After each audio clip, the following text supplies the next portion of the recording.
चाहे आप जितने मर्जी ताकतवर है ना, आपके हाथ में कुछ नहीं है। जैसे कई बंदे रोते रहते हैं, सर भाई मैं गरीब हूँ, मेरे पास पैसे नहीं है। ये बच्चा कोई, कई बच्चे बोलते रहते हैं सर मेरी क्लास में कई बच्चे टॉपर हैं पर मैं बार बार पढ़ता हूँ, मेरे को याद नहीं होता है। आपका ध्यान ही नहीं होता है तो याद कहाँ से होना है? बीच में इलेक्ट्रॉन प्रोटॉन घूमते रहते हैं आपके माइंड में। देखो ना, दिमाग सबका सेम होता है, सिर्फ बोलने की बात होती है, पर आप उसको यूज कैसे करते हैं।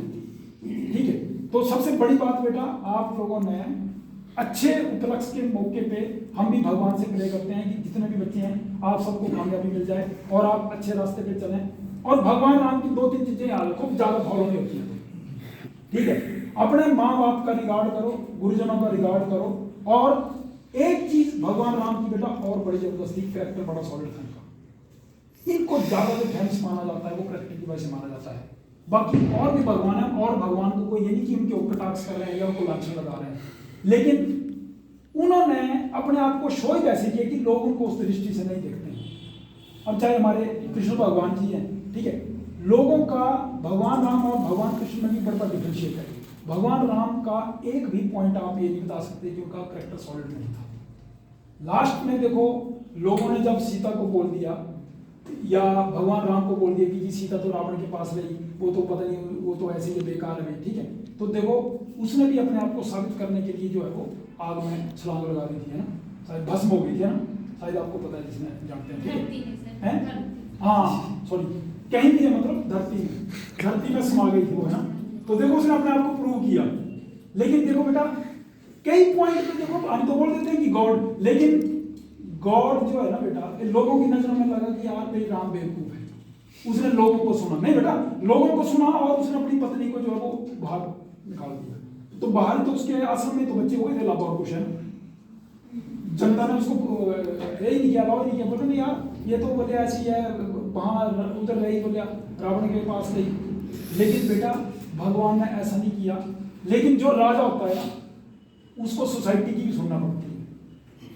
ठीक है, लेकिन उसमें अंदर से उसका रिकॉर्ड था उसके प्रति। लेकिन आपको पता है कि राज चलाना वो इतना आसान नहीं होता है। तो भगवान राम की मेन चीज बेटा ये है कि इस मतलब भगवान राम को तो फॉलो करना चलो बड़ा मुश्किल है, लेकिन आप लोग और हम लोग 1-2% भी फॉलो कर लेना।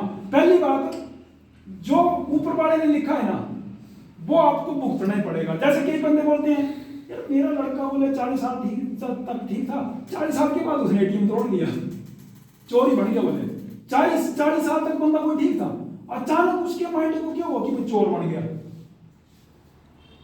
अब मान लो किसी का लड़का बिल्कुल सही है, ठीक है, अच्छी कंपनी में नौकरी कर रहा है, बढ़िया IIT किया, ये किया, 26-27 साल का हुआ तो किसी लड़की को लेके भाग गया घर से। मैं सपोज कर रहा हूं आपको ना, ये आप लोग नहीं करते हैं बेटा। वो जैसे जब आपको दाग लगना होता है ना, वो दाग जो है मिट के जाता है। आपके हाथ में क्या है? आपके हाथ में तो ये कि आप उस सिचुएशन को रोक सकते हैं। देखो इसका एग्जांपल, जैसे मान लो किसी बंदे को गुस्सा आता है, आपको किसी बंदे ने बार बार इरिटेट कर दिया, चिढ़ाया, आपको बराबर गुस्सा आया, आपको दिल करेगा कि मैं इसको अभी थप्पड़ मारूंगा इसको या इसके साथ लड़ाई कर दूंगा। आपने बेटा अगर अपने गुस्से को पी लिया ना, ये खासकर जो आप यंग बंदे हैं, आप लोगों को गुस्सा एकदम आ जाता है।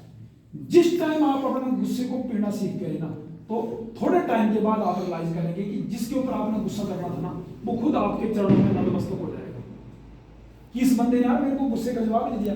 आपने तो क्या, ठीक है, थैंक यू। क्योंकि अगर आप लोगों ने गुस्से वाले बंदे को भी गुस्से से ही जवाब दे दिया, तो उसमें और आपके माइंड में क्या डिफरेंस हुआ? आप ये बताओ ना, किसी बंदे ने आपको गाली दे दी, आपने उसको क्रॉस क्वेश्चन करके गाली दे दी, तो इसका मतलब LHS = RHS, left hand = right hand, prove हो गया। इसका मतलब वो अगर वैसा था तो आप भी वैसे ही हैं। तो 2-3 चीजें आपने बेटा लाइफ में करनी होती है कि अगर कोई बंदा आपको गलत बोल रहा है ना, तो उसको बोलने दो, उसका मुंह खराब हो रहा है। अब कई बंदे क्या करते हैं कि कोई गालियां देता है, घर में लड़ाई कर, आजकल देखो 80% केस ऐसे ही हैं। मान लो हस्बैंड और वाइफ है, दोनों बंदे गर्म दिमाग के ही हैं, एक ने कुछ बोला, दूसरे ने तेरे से कम हूं मैं, ठीक है, तो वहां पर लड़ाई पड़ जाती है। अगर दोनों में से बंदा